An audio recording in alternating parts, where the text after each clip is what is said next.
Wait lang. Rolling. Go, action. Good afternoon po ulit.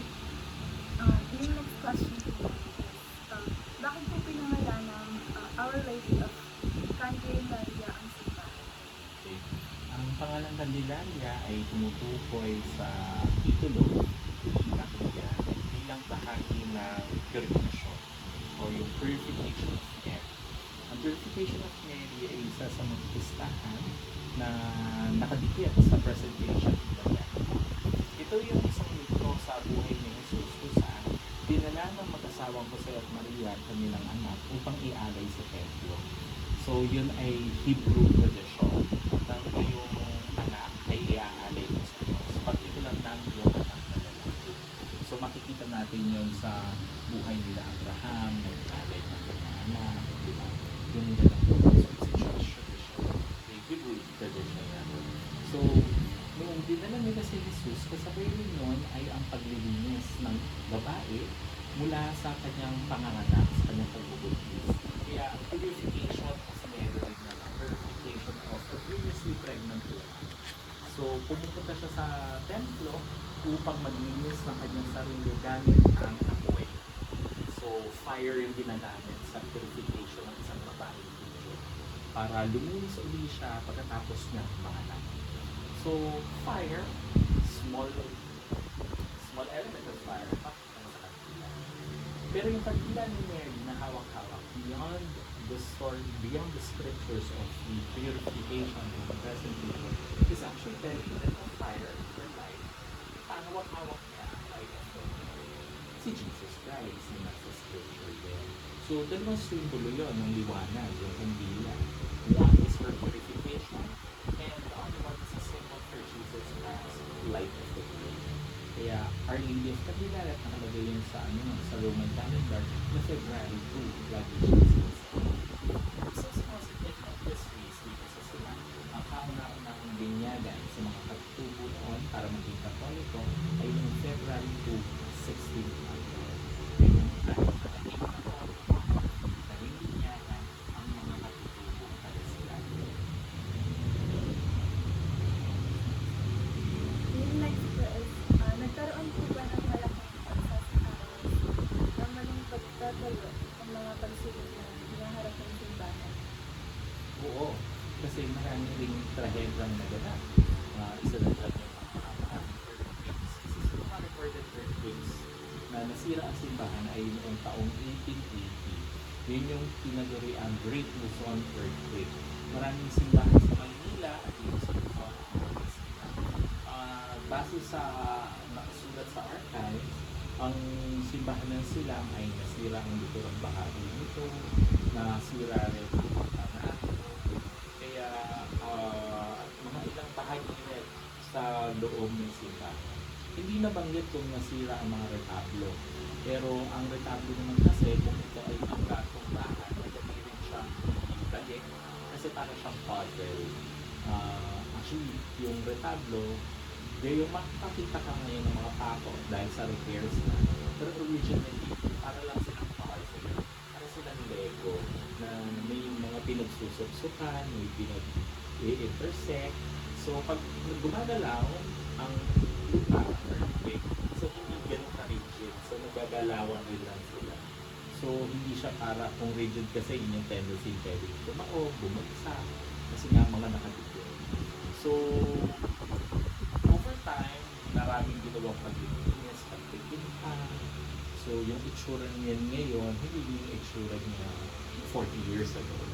So, kung gusto niyo makita kayo, sa pictures, kung makita ko kayo ng mga dito mamaya, kung yung itsura ng silang church dati. Dati, all white yan yung loob. Tapos, yung isa niya, puting yan. So, makagawa sa asbestos. Alam naman natin, asbestos masama sa kalusugan. Kaya halos lahat ng mga buildings na may asbestos sa pisangit, nakita mo kasi yan may insulation at pinag-aalis. So, dati, puting-puti lang lahat. Ngayon, nakikita niyo kahoy, ang pisangit, tapos yung walls, nilagay nila ng adobe cladding. So, marami sa ayos. Yung major, yung paanarahang documented na major renovation was during the 1950s. Kasi after noon, makikita talagang iba-iba siya. At ang mga nagsaayos niyan ay yung missionary of St. Columba, mga pinasabing paring Columbano. So, iba-iba rin kasi paring mga humawak sa sila. So, after the revolution, medyo matalaan sila. Up to the 1950s, so medyo humubuho-buho na siya. Kaya, ang mga Columbano, ginawa nila, sinemento nila yung harapan para hindi kaya makinis siya. Hindi siya katulad ng ibang simbahan. Kita niyo yung bato, kita niyo yung bricks, kita. So, may nagsasabi na masama yung ginawa mo sa semento kasi nga hindi raw nakakailangan para sa loob. Pero, just dahil sa ginawa ngayon ng mga Pilipino, eh, nalating na kayo ng mga simbahan. So, in a way, medyo, kahit paano nag-preserve. So, lately, nung na-declare na nga siyang National Cultural Treasure, hindi pa pala, bago noon yung, yung 400 years ng 1995. Doon nasimula naman na itinayo mo yung original Nightingale Tower. Kung makikita niyo sa mga lumang photos yung 70s, yung 80s, tatlong palapag lang siya. Or 3 levels yung bell tower. So, ay makikita niyo yung 4 levels. Kasi yung original height niya talaga bago siya nasira ng 1880. So, nasira siya ng 1880, napagawa lang siya ng halos 1990s. Ganun patagal na gawa yung pagkanami. So, nilagyan rin siya ng parang oculus o yung bintanang bilog sa harapan ng simbahan. Yung stained glass yun. Ang disenyo na naman naglalaman yung story ng Jacob Quezada. Yung patutubo na first convert nila to be a catechist ng mga Jesuits. Kasi sinasabi si Jacob Quezada ay isang bulag na Catalonan o siya yung parang ancient priest at time na naging convert ng mga Jesuits at nagsilbi pang katikista sa panunakalan na ito. So nilagay siya yung sinagyenyo na unang katikista, nilagay siya doon sa bilog na yun. So ilalim nun, nandoon ang niche or yung nicho na mahal na biro ng Candelaria. Yan, so siya yung nasa labas. So ang baby ay may hawak na kandila. Diba? So, yan ay isang representasyon ng Candelaria sa labas ng simbahan. Kasi lalo na yung malaki kandila. So, yun yung mga nagawa noong 400 years. So, after no, nasunod na ng mga major ng mga pagawain, yung nag-ano na siya, 425. So, 425 siya, eh, yun yung time na declare na siyang National Cultural Treasure, nakoronahan na siya ng Episcopal Coronation ng Obispo.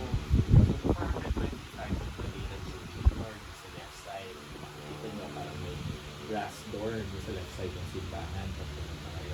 Yung Jubilee door yun. Yung nag-425. The following year, 2021, hindi naman yung 500 years ng Christianity sa Philippines. So, naging Jubilee door ulit siya. Yung brass. Makikita nyo doon yung kasaysayan. Simbahan ng sila. Kasi makikita niyo yung unang patron, nasa kaliwa, si San Diego de Alcala, nandun ang petsa, 1595. Sa kanan naman, nandun ang imahe ng mga Libera ng Kapitan. Sa kiri, nandun yung year na 2020. Kasi nga, nilagay yung brass door na panahon ng kanyang 425. Kasi nga, nag-establish siya ng 1525. Recently, sa main door, makikita niyo may dalawang seal na naman doon. Sa kaliwa, yung seal ng pagiging Diocesan Shrine, tapos seal uli ng mahal na biro ng Candelaria.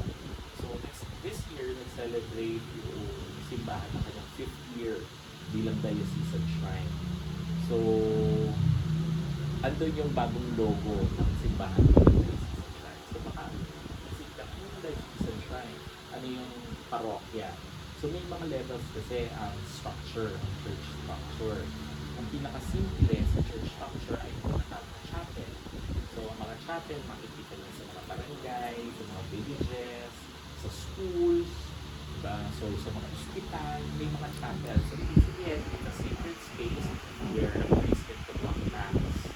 So, ang chapels, may limitations yan. Hindi lahat ng sacraments pwedeng gawin. Hindi pwedeng magkasal, hindi pwedeng magbinyag, hindi iba pwedeng magbinyag. Pero limitado lang yung sacraments sa pwedeng ibigay sa chapel. Pag anyway, isang chapel, itong parish, ibig sabihin, mas marami ng mga Katoliko ang naninirahan sa paligid. Or makikinabang kung mas maraming isa ang magagawa sa lugar na yun.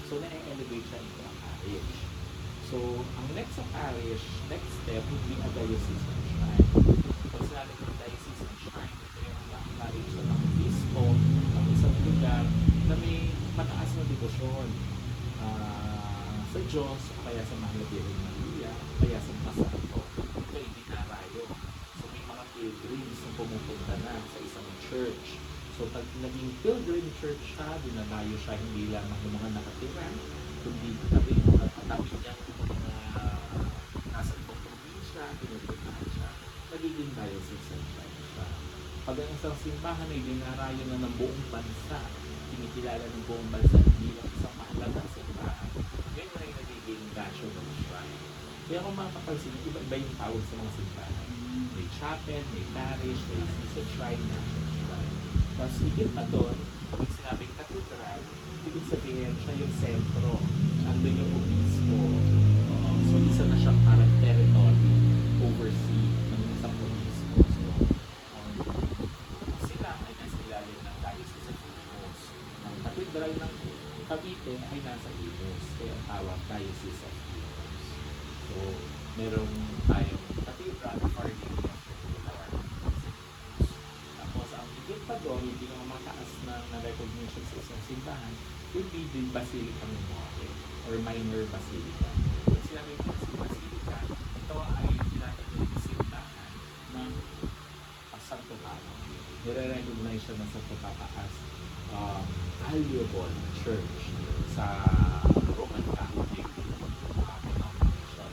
Sabihin, bakit siya mahalaga? There could be relics inside, relics mga santo, o kaya sobrang taas ng debosyon, or siya yung pinaka-great sa lugar na yun. So, na-elevate siya into a basilica minor. So, yun yung mga levels. Para medyo conscious, aware kayo ano yung mga levels sa pagkakilala sa isang simbahan. So, yung last na question din namin is, para po sa inyo, gaano po kahalaga